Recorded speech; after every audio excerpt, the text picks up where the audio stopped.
Ô Celso, e de repente um dia a gente, amigo, convivendo, não convivia tanto, mas convivia bastante. E um dia de repente você olha para mim e fala assim, ó, fazer um show musical lá, vou cantar e tal. Ué, como é que rolou isso? Eu fiquei sabendo quando você me convidou para ver o teu show, vi e gostei. Tanto que eu fui em vários, né? Como é que foi isso aí? Também é uma outra obra do acaso na minha vida, Flávio. Eu sou filho, assim, não são músicos profissionais, mas músicos de origem mesmo. Meu pai tocava instrumentos de sopro, pistão, clarinete, saxofone. Meu pai tocava em banda, deu aula de música para crianças carentes, depois mais velho. A minha mãe ficou mais 7 anos em conservatório de piano. Olha Então, só. minha mãe tinha piano em casa. E eu, passou a minha infância, a minha adolescência, eu não fiz nada com música. E eu tinha uma certa frustração. De tal maneira que quando eu frequentava muitos shows, assim, eu gostei muito de música. E eu ia a shows, eu via as bandas, eu falava, puta, se eu tivesse estudado, se eu tivesse feito. Aí teve uma febre de karaokê, você comemorava muito seu aniversário com karaokê. É verdade. Eu comecei a frequentar alguns, às vezes meio tímido, aí começava a cantar, já depois estava todo mundo bêbado. E a repercussão era muito grande. Quando eu comecei a cantar Elvis, eu disse, nossa, Celso, você manda bem, você canta bem. Aí resolvi fazer aula de canto já mais velho, já com quase 40 anos. Sem pensar em trabalhar. Nada. Para se divertir, né? Um hobby. O máximo que eu imaginava era dar uma canja um dia na banda de um amigo. Era o que eu imaginava, era o máximo da minha pretensão. Comecei a fazer aula de canto. E aí um dia eu cantei numa audição da escola de música. Eu tinha um blog da UOL e eu postei lá a minha participação. Um monte de comentário. Um monte de gente comentando, gente da música comentando. E aí o dono da escola que eu fazia aula perguntou, pô, você não quer montar um projeto? Vamos, tipo, cantar em alguns barzinhos. Aí o projeto tinha até o sugestivo nome de Cantar Por Aí. Era uma coisa extremamente despretensiosa. E aí eu fiz uma abertura de um show no Crowne Plaza. Cantei 2 músicas. Ficaram sabendo na TV. Me convidaram para participar do programa da Ione Borges, no programa do Rony Fon. A terceira vez que eu cantava ao vivo na minha vida foi no programa do Rony Fon. Terceira vez que cantava ao vivo. Me viram no programa do Rony, me convidaram para fazer uma temporada num bar na Vila Madalena, um show em Santana do Paraíba. Moral da história, foram 25 shows que pintaram para mim depois da minha participação no Rony Fon. E aí isso já tinha uma graninha, lógico. Já tinha uma graninha, sim. Meu site começou a pintar um monte de convite. E pintaram, a partir daí, 2 convites para fazer o CD. Um do Leandro Rodrigues, que era um amigo que me sugeriu fazer um Rodrigues. Ele até falou assim, Celso, eu perguntei, né, por que você quer fazer um CD comigo? Ele falou assim, porque no mínimo já deu certo.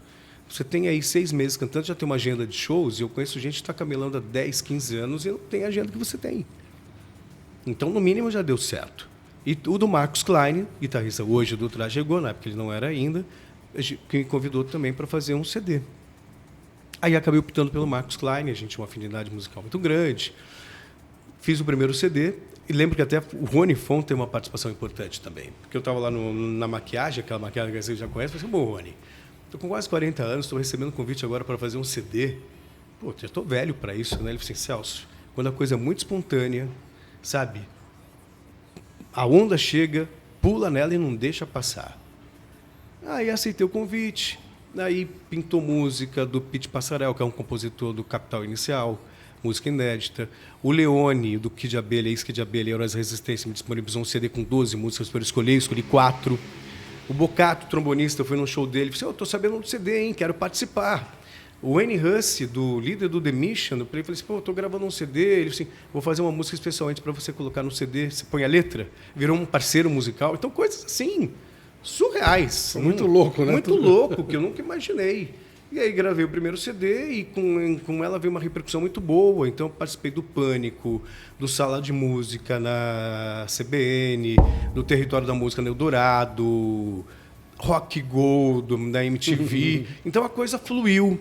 E aí os shows pintaram também, foram muitos shows. A minha banda tinha o Marcos Klein e o Mingau do Traje a Rigor. Então a coisa foi desenrolando de uma maneira assim muito natural.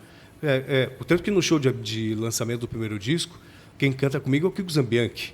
Eu estava lá, foi no Sesc Consolação. Exato, sabe? Então a coisa foi fluindo de maneira muito natural, coisa que eu não imaginava, que eu não buscava, e estou fazendo música até hoje. E aí são 2 CDs lançados. Você parou só no período da pandemia, como todo mundo, né? Eu parei, na verdade, um pouquinho antes, com a morte do meu pai. Quando, na ocasião da morte do meu pai, eu fiquei muito para baixo. Eu passei não dava também para cantar, né? Na verdade, dão 2 coisas. Eu passei por uma separação da mãe do meu filho, depois a morte do meu pai, então foi um momento assim que eu fiquei mais introspectivo, mais na minha.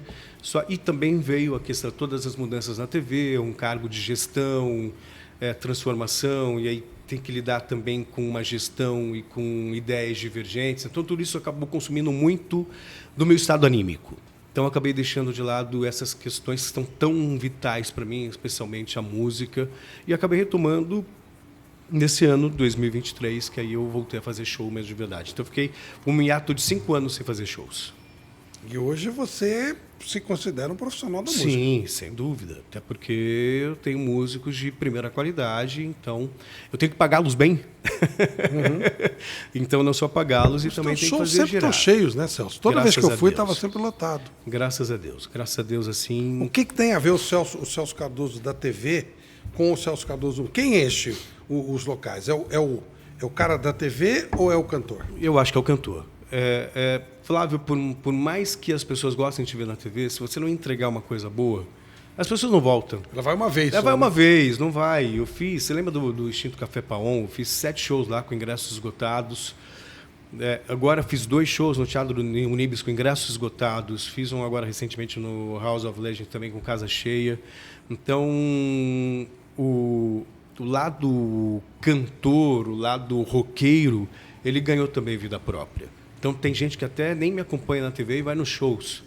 Nem dá muita bola porque eu já fiz como jornalista esportivo, mas vai por causa da música. Então eu consegui construir um público bacana na música, graças a Deus. Você teve uma situação muito desagradável recentemente quando o Mingau foi alvejado e a sua filha era casada com ele. Na verdade, ela morou com ele um tempo, morou com ele uns 3 anos, sim. Né? Eles tinham separado um mês antes de acontecer a fatalidade. Eles estavam separados há um mês, mais ou menos.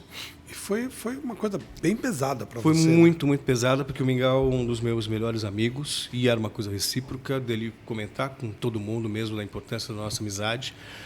Era uma pessoa muito próxima, a gente tinha conversas assim muito profundas, muito densas e muito importantes, coisas mesmo edificantes.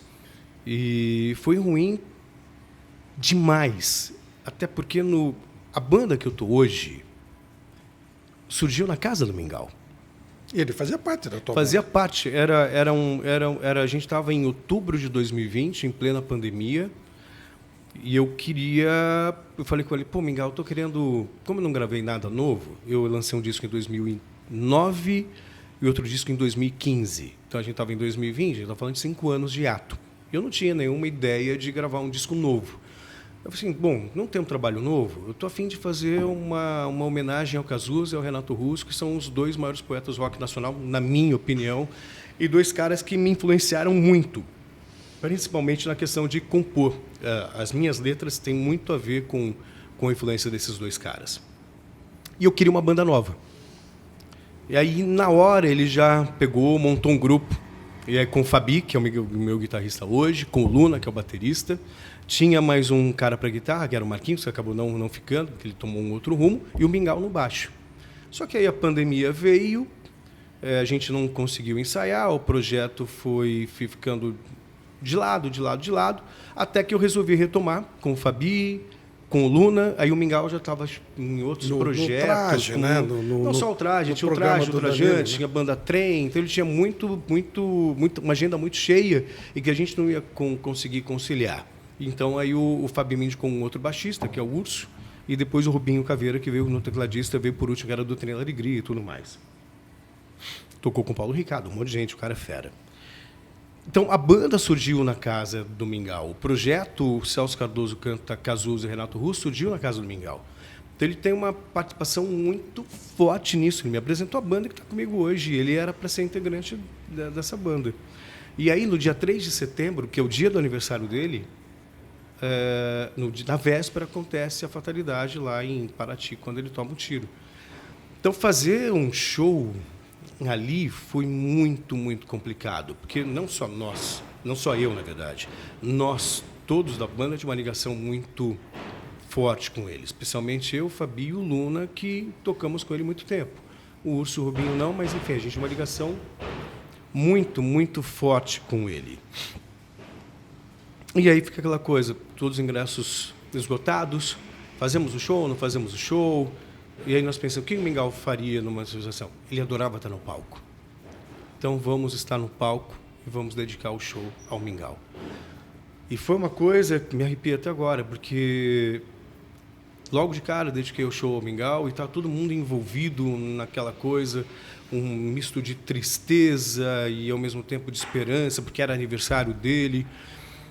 E aí acabamos, assim, choramos o palco, inclusive, mas fizemos o show. Foi um dia assim muito triste, mas ao mesmo tempo importante para a gente, porque a gente queria crer que aquele era um dia do renascimento do Mingau, né? Na situação que a coisa aconteceu, a forma como ele tomou o tiro, como tudo ocorreu, a gente achou que tinha alguma simbologia.